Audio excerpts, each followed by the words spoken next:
Project Baltimore is brought to you by the Snyder Law Group. Live from WBFF in Baltimore, this is Fox 45 Morning News. Welcome back to Fox 45 Morning News. Yes, it is opening day.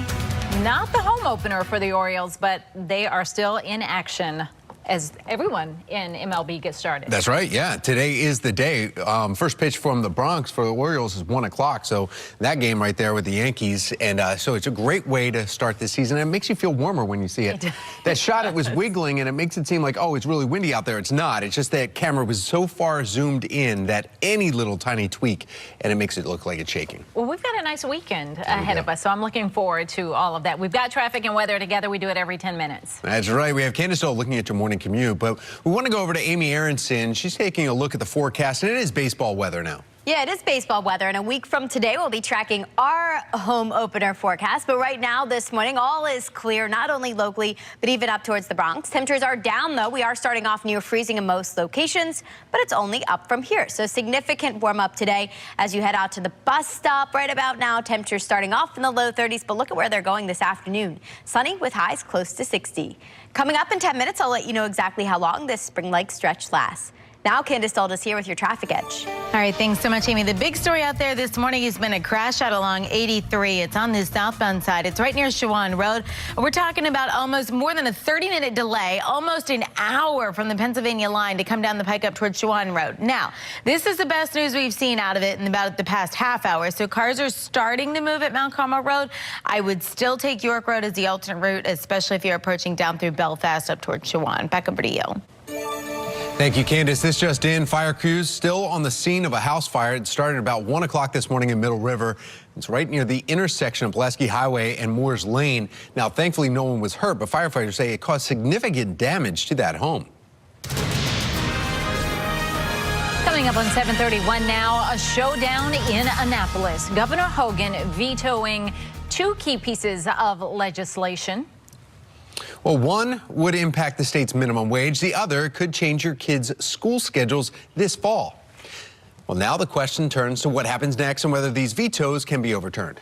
We've got Elijah Westbrook here in studio, and he's got those details. Elijah. Yeah, that's right. Well, the General Assembly has until midnight, April 8th, to override the vetoes. This morning, Governor Hogan is calling the two bills politically motivated and something that runs directly counter to an action favored by many Marylanders. In regards to the minimum wage fight for 15, he says the pay raise would hurt the state's economy. The governor adds the bill could cost the state more than 99,000 jobs and push small businesses out of state. The bill, if it goes into effect, would put the state on a schedule to reach a $15 minimum wage by 2026 latest, depending on the size of the business. Now, when it comes to reversing the post-Labor Day school start for public schools, Hogan says he tried working with members of the state's General Assembly on a compromise bill which would allow school districts that want to start before Labor Day put that decision on the ballot for voters to decide themselves. The State House of Delegates and the Senate could still vote to override the vetoes, and it's expected they'll have enough votes to do so. We're live in studio. I'm Elijah Westbrook, Fox 45 Morning News. Thank you, Elijah. 7:32. You cannot see the video. That is the response a county school's mother received after filing a public records request to watch the footage of her son allegedly being attacked by his teacher. It's a story Project Baltimore's Chris Pepps broke last month and continues to follow as this mom fights to see what happened to her son. Bria Austin told Project Baltimore she's not giving up, saying it's not a matter of if, it's a matter of when she's going to see the video of her son allegedly being assaulted by his own teacher. But when we recently sat down with this mom, she told us something else that really got our attention. Dear Miss Austin, I am in receipt. For the past 2 weeks, Bria Austin has been hopeful. As a preliminary matter. But when the letter that she had been waiting for finally arrived, that all changed. at this point, you know, there's no tears or no nothing. I have cried all I could cry. In January, at Featherbed Lane Elementary, a surveillance camera captured her son, Joels Thomas, allegedly being assaulted by his own teacher. The Department of Social Services determined maltreatment did occur. A medical report detailed the second grader's injuries, but the school would not allow the family to watch the video. This is So last month, a request. this mom filed a public records request to see it. The school system just replied with this letter and said no. Right now I'm in fight mode, and I think they can see now that I'm not going anywhere, but I'm going to make it clear I'm not. BCPS declined Austin's request, saying the video footage is maintained as part of a personnel record because it relates to an investigation of child abuse. Well, you can't see it because it's child abuse. Well, this child is mine, you know, so this is my child. So my child was abused, and I don't have the right to see it. County Schools has declined repeated interview requests with Fox 45 to discuss this matter, but they did, in the letter, offer Austin some help.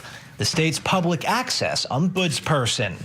My goal is always to try to reach a practical solution that will be satisfactory to both sides. That ombudsperson is Lisa Kushner. She sat down with Project Baltimore for her first on-camera interview. I see myself as an advocate for making the law work better. In 2016, Kushner was named Maryland's first public access ombudsman. Her job is to help people like Austin navigate the Public Records Act to help avoid lawsuits.